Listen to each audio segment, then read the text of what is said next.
Yes, people, we are back with another episode of In and Out Rumours. And today we're just bringing you a bit of roundup of what's going on transfer window. Today we're talking about Jack Grealish. How is he moving and what's going on with that move from Man City to Everton. We're talking about Rasmus Højlund and him being rumoured to a few teams in Italy. We're also talking about Garnacho.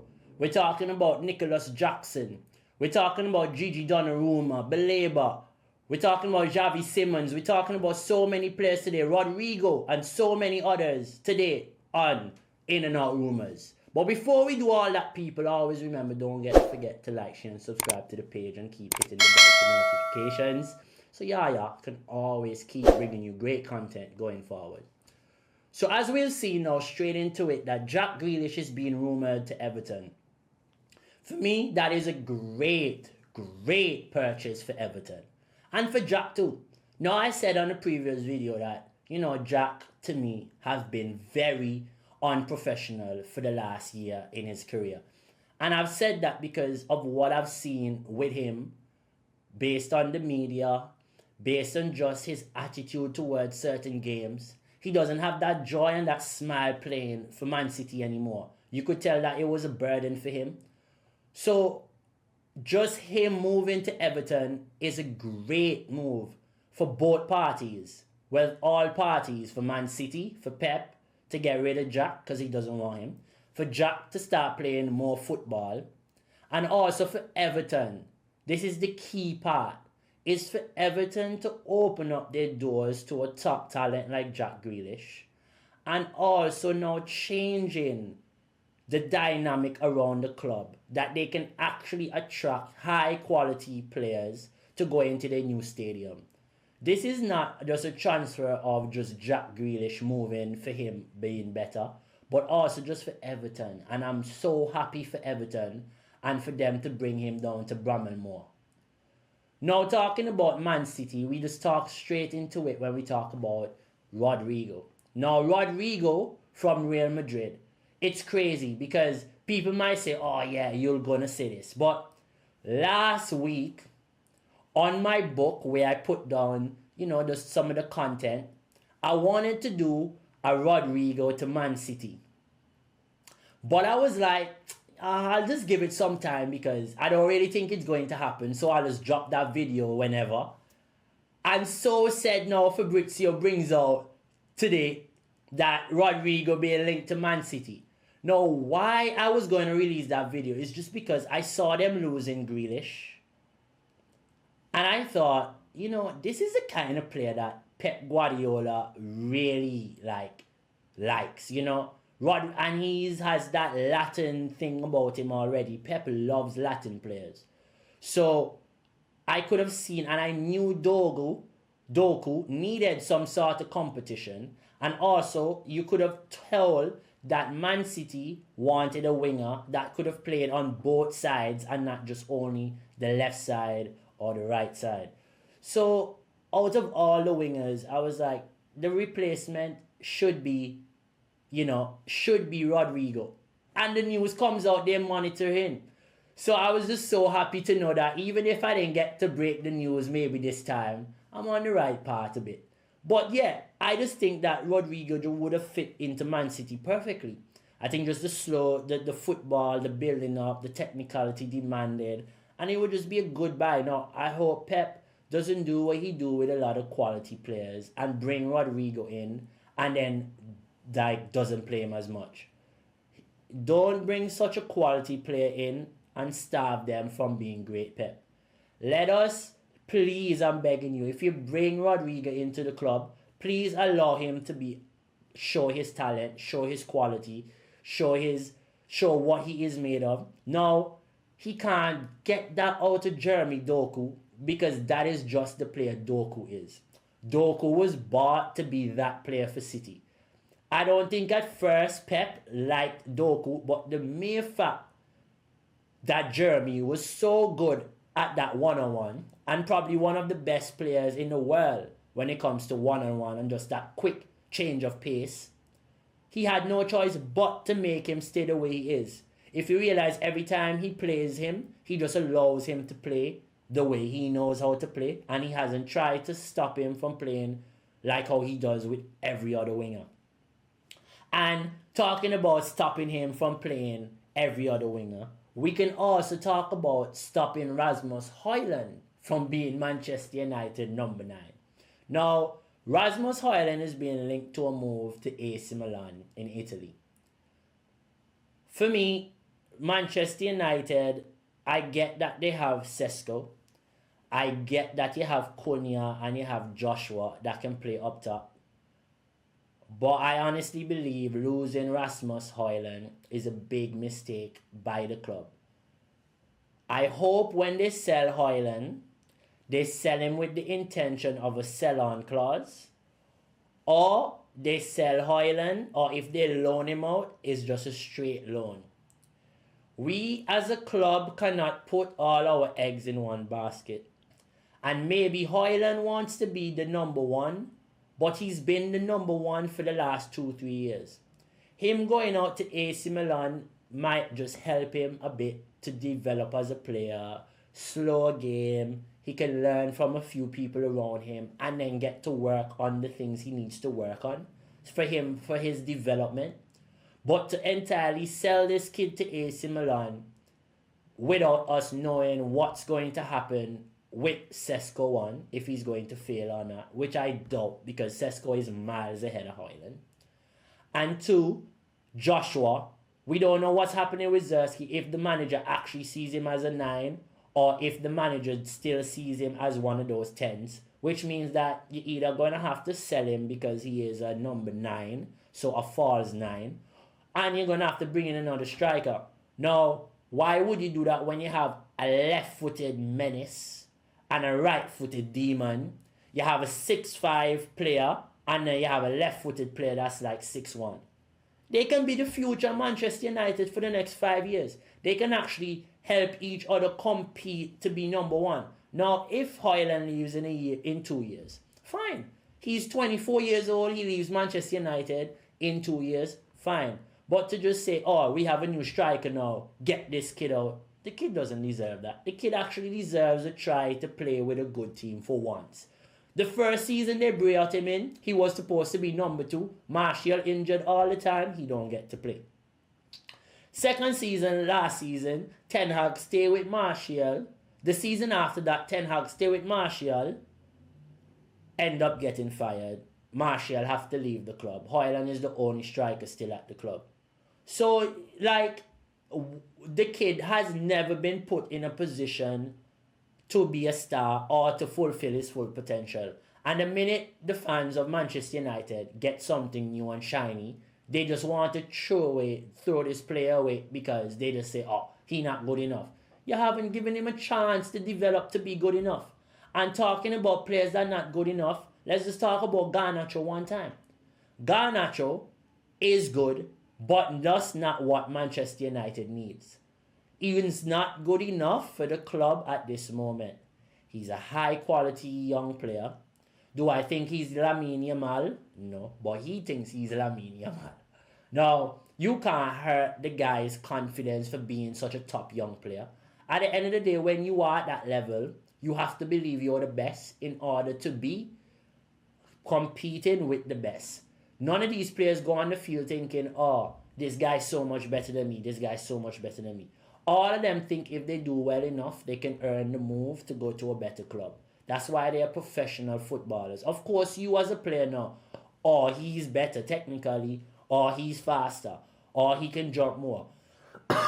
Sorry. But at the end of the day, you have to go on the pitch believing you are the best at what you do, and that's why you are professional. So that's all I'm saying. Like, Garnacho has the confidence of most professionals. He might be cocky with it, but the point is he is feeling that he is the best player. And talking about Chelsea and Garnacho, let's just talk about Nkunku. So Nkunku is being linked, one, to Bayern Munich as a replacement to add to the squad because Kingsley Coman just left.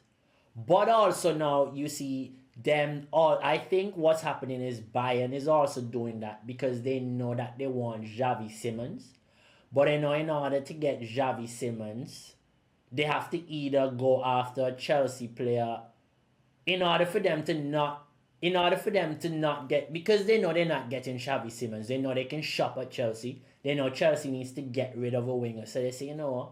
Nkunku was actually one of the players we wanted before he went to Chelsea. Maybe we can try to go after him again. While you still see them going after Xavi Simons as well.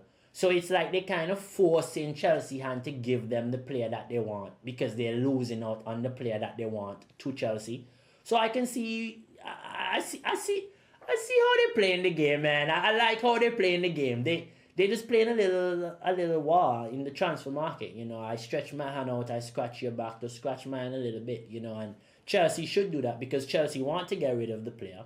They know he'll go to Bayern Munich, but they know Bayern Munich won't pay ridiculous money that they want for the player. And also on Chelsea, we're talking about also Nicolas Jackson. Nicolas Jackson moving from Chelsea, I think would be a good move for him to go to Newcastle. Now, why I said this is, last time I said I think him going to Bayern Munich might happen because of how Newcastle been losing out on Bayern Munich and to players in the window, right? Newcastle has lost all their players that they've gone after in the window. But why I think he should stay in the Premier League is, one, his first season as a top, like a striker for the full season was the season before 2 seasons ago. Last season, he had like 14 goals in the Premier League. You know, like, Manchester United was going to go after Ollie Watkins, and his average goals per season is like around 15 to 16. Nicolas Jackson's second season in the league, he hit 14.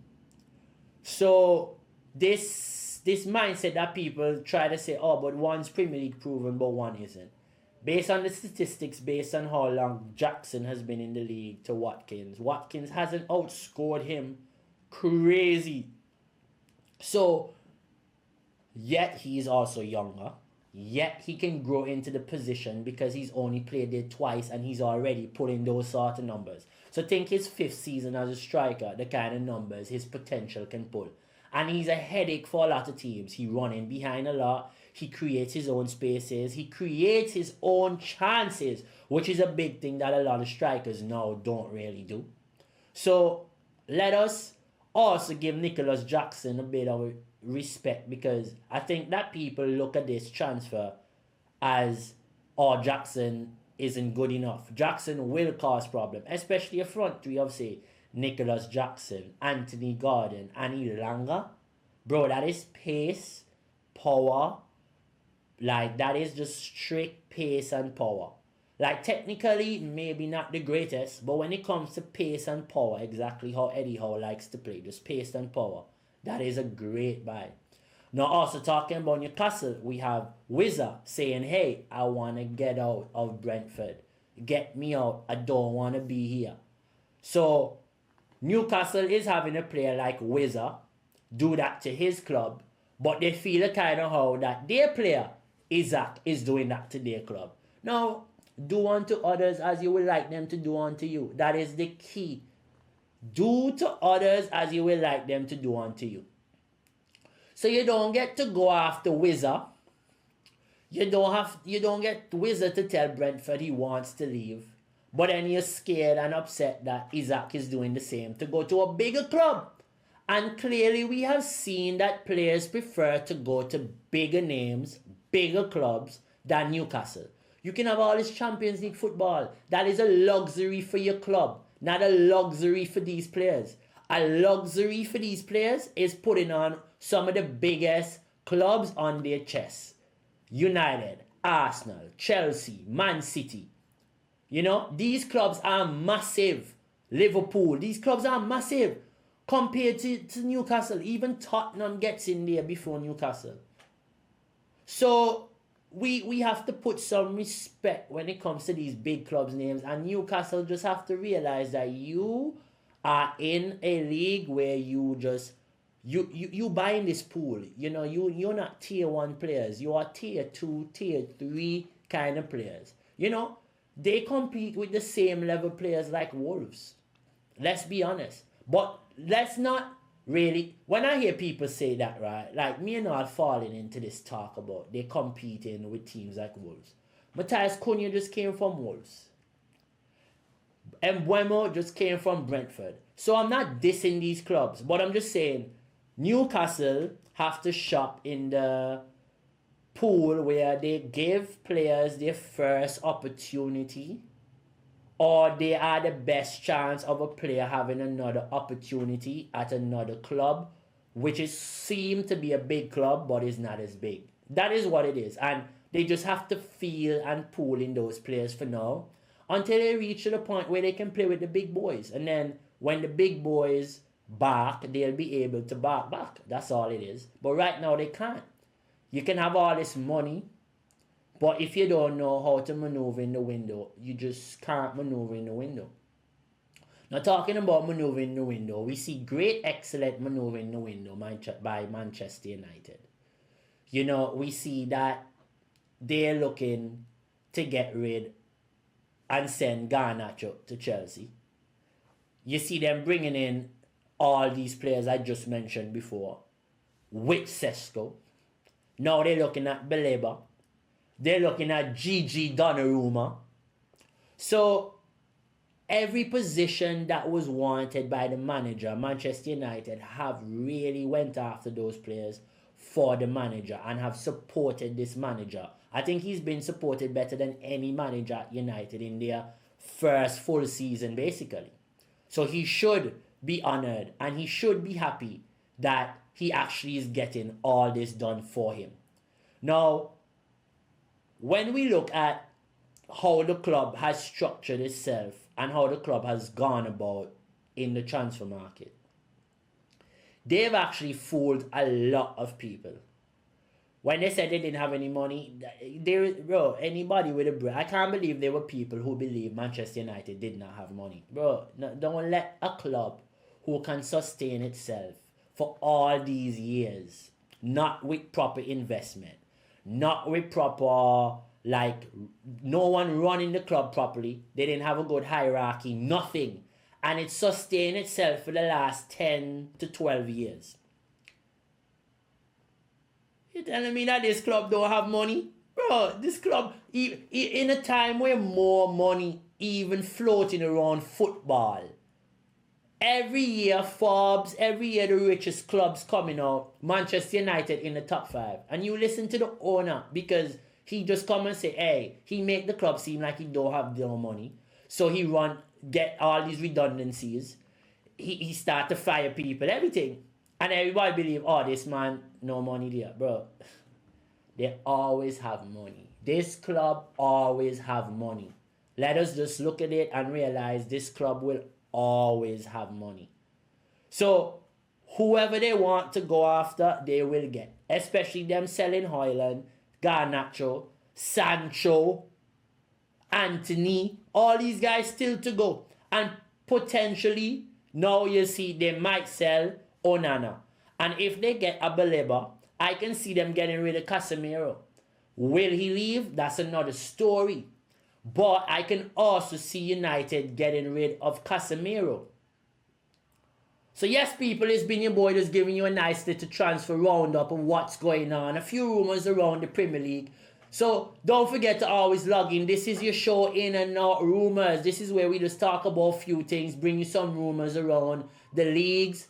And yes, people, we will always keep bringing you this great content. So don't forget to like, share, and subscribe to the page and keep hitting the bell for notifications. It's been Yaya, your boy, coming to you. Take care. Have a good time. And ciao.